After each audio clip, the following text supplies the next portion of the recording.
Halo, selamat malam semuanya. Hari ini saya akan membahas materi akuntansi manajemen untuk pertemuan ketiga, yaitu tentang Activity Based Management atau biasa disingkat ABM. Jadi, terkait dengan materi yang sebelumnya yang sudah adik-adik pelajari, yaitu tentang ABC atau Activity Based Costing, kita akan melihat apa sih beda ABC dengan ABM. Nah, untuk ABC itu sendiri merupakan suatu sistem atau metode gitu ya untuk menentukan atau menghitung biaya produk dengan cara menelusuri atau melacak biaya ke aktivitas-aktivitas yang menggerakkan atau mengubah biaya tersebut. Jadi contohnya adalah adik-adik mengalokasikan biaya overhead pabrik ke produk berdasarkan aktivitasnya. Misalnya untuk aktivitas setup, adik menggunakan jumlah setupnya. Kalau aktivitas permesinan, adik menggunakan menelusurinya dengan menggunakan dasar jam mesin. Nah, bagaimana dengan ABM? Nah, ABM itu dia sebenarnya lebih luas. Jadi memanage atau ABM itu kan activity based management. Jadi bagaimana perusahaan itu mengelola berdasarkan aktivitas yang dimiliki oleh yang dilakukan di perusahaan. Nah, untuk bisa menerapkan ABM, kita menggunakan informasi dari ABC. Jadi, informasi atau kita bisa katakan perhitungan dari ABC itu kita gunakan untuk membantu mengelola aktivitas. Jadi, tujuannya apa? Mengapa kita menggunakan ABM? Itu tujuannya adalah tentu saja mengelola aktivitas. Hasilnya adalah kita berharap efisiensi itu meningkat dan di satu sisi kita bisa memaksimalkan value atau nilai, khususnya nilai bagi pelanggan. Jadi di sini contoh IBM bagaimana kita meningkatkan value bagi pelanggan dengan cara menganalisis aktivitas-aktivitas yang memang tujuannya itu atau aktivitas-aktivitas yang dilakukan untuk meningkatkan kualitas produk. Nah, dalam rangka menerapkan ABM, kita harus melakukan evaluasi atau menganalisis nilai dari suatu proses. Jadi, dalam bekerja itu ada proses yang kita lakukan di mana dalam proses itu kita akan mengidentifikasi aktivitas mana sih yang memberikan nilai tambah dan mana aktivitas yang tidak memberi nilai tambah. Jadi, dalam suatu proses itu akan terdiri dari beberapa aktivitas, di mana aktivitas itu ada yang bernilai tambah dan ada juga yang tidak bernilai tambah. Nah, teknik untuk mengidentifikasi aktivitas inilah yang disebut dengan PVA, Process Value Analysis. Jadi menganalisis nilai suatu proses. Nah, ini langkah-langkah yang harus adik-adik lakukan dalam PVA. Jadi yang pertama, kita identifikasi dulu aktivitas apa saja yang dilakukan oleh perusahaan. Kemudian kita mengevaluasi aktivitas itu satu demi satu, kita lihat apakah aktivitas itu memberi nilai tambah atau tidak bagi perusahaan. Bagi pelanggan ya. Nah, kemudian yang ketiga, setelah kita tahu ada aktivitas yang tidak bernilai tambah, maka kita akan menghilangkan atau berusaha mengeliminasi, atau kalau sulit untuk langsung dieliminasi, maka kita perbaiki dulu aktivitas yang tidak bernilai tambah ini. Jadi mungkin dikurangi jumlah aktivitas yang tidak bernilai tambah ini, kita kurangi mungkin dari sisi waktunya dan seterusnya. Nah, kita akan melihat apa sih aktivitas bernilai tambah dan tidak bernilai tambah. Nah, aktivitas yang bernilai tambah itu adalah aktivitas yang memang penting dan memang harus dilakukan untuk memenuhi kebutuhan atau keinginan pelanggan. Atau aktivitas juga kita katakan bernilai tambah kalau memang itu kewajiban atau ketentuan dari regulasi atau hukum. Jadi ketentuan atau regulasi menghendaki kita melakukan kegiatan tersebut. Untuk kegiatan yang tidak bernilai tambah itu adalah kegiatan yang membebani biaya atau menambah biaya, tetapi di satu sisi dia sebenarnya tidak memberi nilai tambah bagi pelanggan. Nah, ini adalah definisi secara detail tentang aktivitas yang bernilai tambah atau kita sering sebut dengan value added activities. Jadi aktivitas yang bernilai tambah itu pastinya dia akan berkontribusi langsung dalam upaya menciptakan value bagi pelanggan. Atau juga bisa jadi dia mungkin tidak memberikan value langsung bagi pelanggan, tapi dia memang harus dilakukan karena itu merupakan keperluan organisasi yang penting, termasuk yang tadi salah satunya adalah kepatuhan terhadap regulasi atau hukum. Nah, ini ciri-ciri kegiatan yang bernilai tambah. Jadi yang pertama ciri-cirinya yaitu kegiatan itu dilakukan dalam rangka mengubah bentuk atau fungsi produk sesuai dengan kebutuhan pelanggan. Atau bisa saja kegiatan yang bernilai tambah ini adalah suatu kegiatan yang tidak bisa kita eliminasi atau tidak bisa dihilangkan. Ya, jadi kalau kita eliminasi atau kita hilangkan kegiatan tersebut, itu dapat berdampak pada kualitas produk atau layanan. Oleh karena itu, kita tidak bisa menghilangkan dari aktivitas ini karena memang dia berhubungan sama produk. Nah, kemudian yang ketiga, ciri berikutnya yaitu kegiatan ini diperlukan secara hukum atau regulasi. Misalnya di sini audit keuangan atau pelaporan pajak, kita tahu itu tidak ada hubungannya dengan pelanggan, tetapi ini adalah regulasi sehingga kita harus melakukan audit keuangan atau melaporkan pajak. Nah, contoh lainnya yang berkaitan dengan poin 1 dan 2 untuk aktivitas bernilai tambah itu misalnya adalah proses perakitan produk yang mengubah bahan mentah atau bahan baku menjadi barang jadi. Jadi kalau kita tidak melakukan perakitan produk, maka otomatis produk itu tidak jadi, sehingga aktivitas ini pasti bernilai tambah. Kemudian yang berikutnya adalah mengemas produk. Jadi dia tidak mengubah bahan baku menjadi barang jadi, tetapi dia hanya mengemas. Tetapi ini memberi nilai tambah bagi pelanggan, sehingga dia kita sebut sebagai aktivitas yang bernilai tambah. Nah, bagaimana yang disebut aktivitas yang tidak bernilai tambah? Nah, kalau aktivitas yang tidak bernilai tambah itu seperti yang tadi saya sampaikan, dia itu memerlukan biaya, memerlukan waktu, tapi sebenarnya tidak diperlukan oleh si pelanggan atau produk. Nah, kegiatan yang tidak bernilai tambah ini seringkali atau sesungguhnya itu bisa dihilangkan atau dikurangi. Dan sekalipun dia dihilangkan atau dikurangi, dia tidak mempengaruhi kualitas akhir dari produk tersebut. Nah, ini karakteristik aktivitas tidak bernilai tambah, yaitu aktivitas ini kita lakukan tetapi tidak menyebabkan perubahan fisik pada produk atau pada layanan.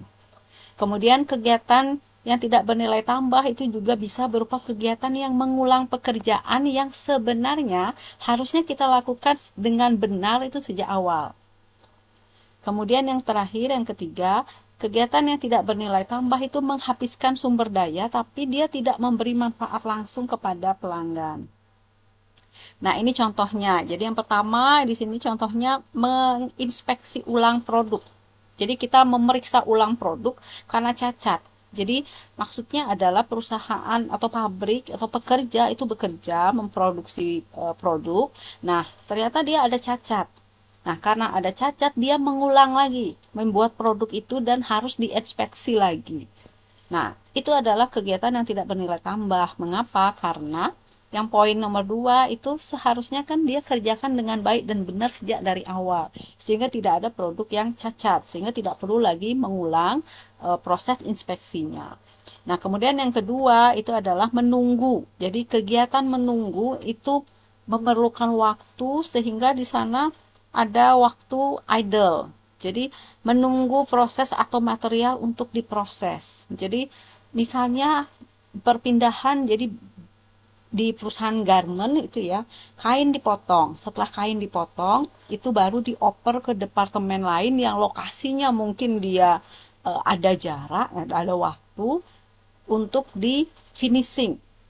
Jadi kain yang dipotong tuh akan dijahit, itu memerlukan proses perpindahan. Jadi nomor 2 dan 3 ini semacam kayak satu paket gitu ya. Jadi tidak mungkin kita potong baju sedikit kemudian kita langsung oper ke departemen yang lokasinya kan ada jarak gitu ya.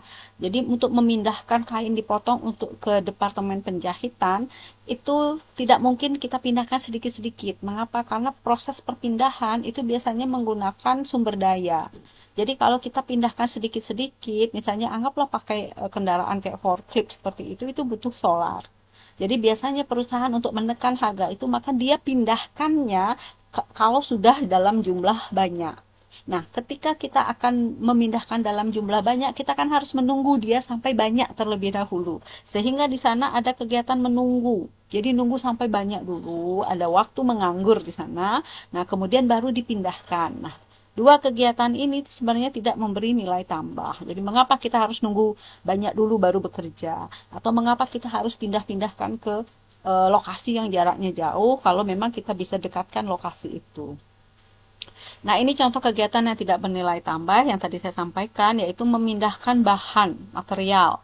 Jadi, kita tahu bahwa kalau barang itu dipindah-pindah saja, itu dari titik awal ke titik perpindahan yang baru, itu barangnya kan nggak berubah, dia tetap. Sehingga dia kita sebut tidak bernilai tambah. Jadi, dampak dari kegiatan ini adalah kita mengeluarkan yang namanya biaya perpindahan. Nah, di satu sisi kita tahu biaya perpindahan itu mengeluarkan biaya dan dampaknya adalah terjadi pemborosan biaya. Nah, kemudian kegiatan inspeksi yang tadi saya sampaikan, menginspeksi dan mengoreksi produk cacat yang tidak memenuhi standar kualitas. Nah, itu juga sebenarnya tidak berguna. Harusnya dia dari awal bekerja dengan baik. Nah, ini biaya yang muncul itu adalah biaya inspeksi dan pada akhirnya itu menyebabkan pemborosan. Nah, dalam rangka pelaksanaan EBM, maka mengukur kinerja keuangan juga dia akan menggunakan basis aktivitas. Jadi, contohnya di sini alat ukur kinerja yang berbasis aktivitas itu adalah kita mengukur efisiensi. Jadi, efisiensi itu adalah cara kita mengukur hubungan antara input dan output aktivitas. Jadi, untuk tahu dia efisien atau tidak, kita lihat ya, kaitkan gitu. Bagaimana perbandingan input dengan output aktivitas. Jadi contohnya di sini, untuk menghasilkan output berupa unit produk dengan jumlah yang sama, kita lihat berapa jam kerja yang diperlukan. Jadi kalau misalnya untuk membuat satu produk itu butuh waktu 1 jam, saat ini, nah setelah kita melakukan mengelola berbasis aktivitas atau menerapkan EBM, kita lihat misalnya anggaplah 2 bulan kemudian. Nah 2 bulan kemudian ternyata untuk membuat satu baju yang tadinya perlu waktu 1 jam, ternyata kita bisa loh hanya setengah jam. Nah itu berarti efisiensinya meningkat. Kemudian kita lihat kualitas. Jadi mengukur kinerja keuangan berbasis aktivitas itu juga bisa dilihat dari sisi kualitas. Jadi kita mengukur seberapa baik sih kita melakukan aktivitas itu. Apakah aktivitas sudah dilakukan dengan benar sejak awal. Nah, di sini contoh alat ukurnya atau tolok ukurnya itu adalah kita melihat penurunan tingkat produk yang cacat. Jadi saat ini tingkat produk cacat itu 10%. Setelah kita menerapkan EBM 2 bulan kemudian, oh ternyata tingkat produk cacat jadi 2%. Berarti kan menurun. Nah, itu artinya kinerja kita itu sudah bagus. Nah, kemudian juga bisa dari sisi waktu. Kita lihat dari sisi waktu, seberapa lama waktu yang kita perlukan untuk menyelesaikan suatu aktivitas. Nah, apakah setelah kita menerapkan EBM, waktu siklus produksi itu bisa berkurang?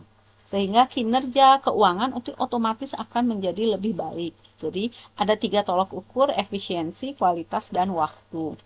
Nah, ini adalah masalah-masalah yang yang dihadapi atau isu-isu yang muncul saat kita menerapkan EBM. Jadi yang pertama tentu saja ada tantangannya. Jadi karena kita tahu bahwa suatu perusahaan itu pasti terdiri dari berbagai macam aktivitas. Jadi sangat kompleks aktivitasnya sehingga upaya kita mengumpulkan aktivitas, kemudian melacak data-data sumber daya yang dibutuhkan dalam melakukan aktivitas itu juga menjadi kompleks.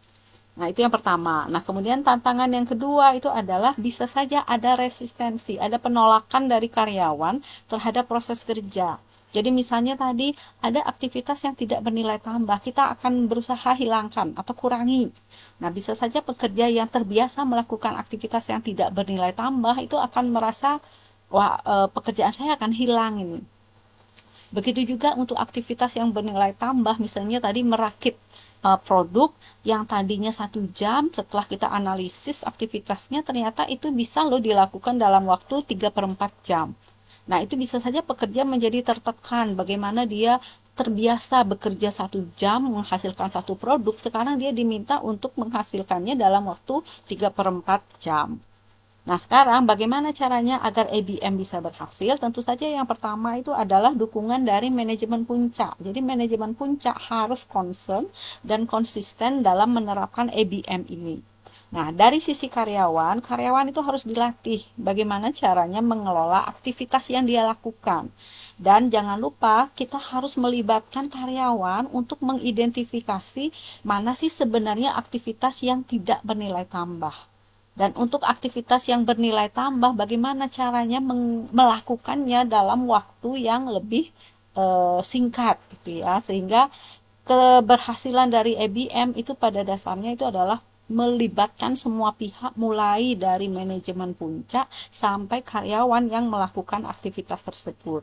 Nah, ini adalah contoh penerapan ABM yang berhasil ya meningkatkan efisiensi, yaitu pada Ipsen Pharma Biotech. Ini adalah perusahaan farmasi global. Nah, dia berhasil menerapkan ABM yang berhasil, di mana dia berhasil meningkatkan efisiensi operasional sampai 55%. Jadi perusahaan Ipsen Pharma ini, mengapa dia menerapkan ABM? Karena dia menghadapi persaingan yang skalanya sudah global, internasional. Jadi dia ingin bagaimana memproduksi obat yang bagus, yang berkualitas, tapi dengan biaya yang lebih efisien, sehingga dia bisa bersaing dengan negara-negara lain. Nah, di sini pabrik atau perusahaan Ipsen ini dia fokus pada ABM khususnya, yaitu continuous improvement. Jadi perbaikan yang berkelanjutan. Jadi tidak hanya sekali memperbaiki, tapi dia terus-menerus memperbaikinya. Nah, ABM itu sendiri jadi bisa kita gunakan sebagai salah satu bentuk dari responsibility accounting namanya, atau akuntansi pertanggungjawaban. Jadi akuntansi pertanggungjawaban itu sebenarnya adalah sistem di mana perusahaan dibagi menjadi unit-unit yang kecil. Kita menyebutnya dengan pusat-pusat pertanggungjawaban atau responsibility center. Nah, setiap pusat pertanggungjawaban ini itu ada manajernya, di mana manajer ini dia bertanggung jawab atas kinerja keuangan unit atau pusat-pusat yang dia kelola. Jadi dalam penerapan akuntansi pertanggungjawaban yang model tradisional, itu fokus penilaian ini ya, menilai kinerja itu hanya fokus pada laporan keuangan. Selain itu, dia juga fokus dengan bagaimana capaian terhadap pelaksanaan anggaran. Jadi dalam akuntansi pertanggungjawaban yang model tradisional, akuntansi digunakan untuk mempertanggungjawabkan kinerja sebuah unit atau pusat atau departemen hanya berbasiskan angka-angka laporan keuangan dan anggaran.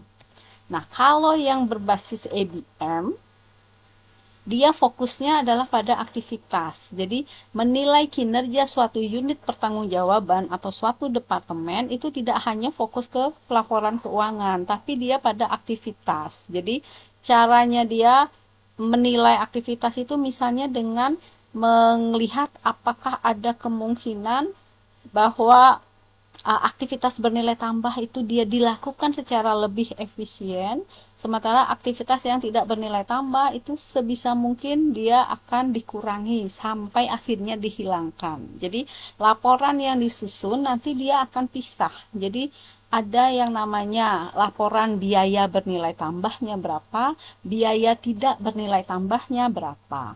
Jadi dia basisnya benar-benar mengelola aktivitas. Nah, manfaat dari ABM, jadi akuntansi itu menggunakan basis aktivitas untuk menilai kinerja, itu tujuannya adalah meningkatkan transparansi dalam pengukuran biaya. Dan harapannya itu adalah kita bisa mengurangi biaya dalam jangka panjang dengan melakukan perbaikan proses. Nah, salah satu metode yang digunakan untuk mengurangi biaya dalam ABM itu adalah dengan menggunakan metode Kaizen.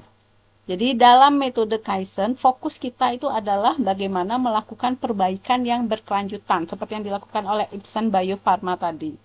Jadi di sini dalam metode Kaizen kita berusaha mengurangi aktivitas tidak bernilai tambah. Jadi mengurangi aktivitas tidak bernilai tambah ini dilakukan terus-menerus. Jadi tidak hanya berhenti di satu target saja. Misalnya tahun depan target kita adalah aktivitas yang tidak bernilai tambah itu berkurang, misalnya berkurang 10%.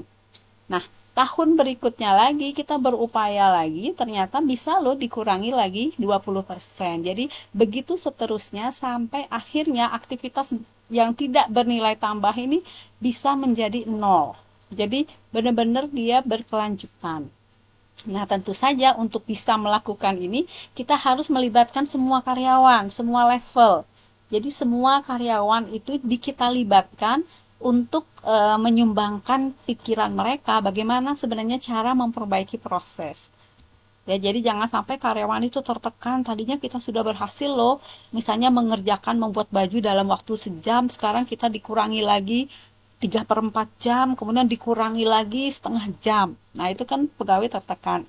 Jadi sebaiknya mereka dilibatkan untuk mencari tahu apa yang harusnya kita kurangi pekerjaannya, atau yang mana yang sebaiknya kita tambahkan apa alat barangkali sehingga pembuatan baju itu menjadi lebih cepat gitu ya. Jadi saran-saran dari karyawan itu perlu diperhatikan. Jadi di sini juga diberikan contoh lain bagaimana caranya mengurangi waktu setup mesin. Jadi setup mesin itu kita lakukan setiap kita akan mulai proses produksi. Jadi mesin itu harus di setup. Jadi lama setup itu menyebabkan biaya. Nah, sekarang bagaimana supaya waktu setup itu cepat? Ya, kita harus ada pelatihan, kemudian prosedur kerjanya mungkin dirubah sehingga dia tidak perlu lama melakukan setup. Nah, kalau kita sudah menerapkan perbaikan berkelanjutan seperti ini, harapan kita adalah memperoleh hasil yang baik, yaitu pemborosannya berkurang. Kemudian menurunkan biaya operasi secara berkelanjutan atau terus-menerus. Nah, itu saja materi kita hari ini. Terima kasih banyak. Sampai jumpa di lain waktu.